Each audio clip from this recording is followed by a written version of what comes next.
আজ আমাদের দোকানে এই নতুন টোটোটি এসেছে নতুন একটা রোগ নিয়ে। এই গাড়ির রোগ হলো গাড়ি চলতে চলতে যখন নাড়া লাগে বা ঝাঁকুনি লাগে তখন পিকআপটা ছেড়ে দিচ্ছে।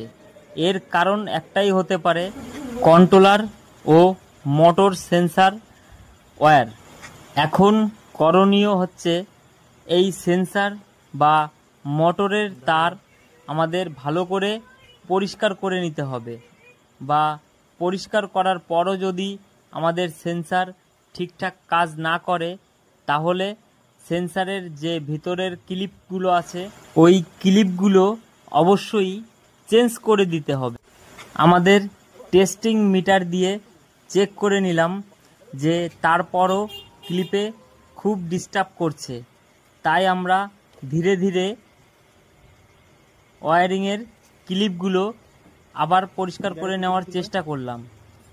তারপরও একই প্রবলেম দেখানোর কারণে আমরা ক্লিপগুলো চেঞ্জ করে দিতে বাধ্য হলাম। ক্লিপগুলো চেঞ্জ করার পরে দেখা যাচ্ছে আর টোটোতে তেমন কোনো প্রবলেম নেই।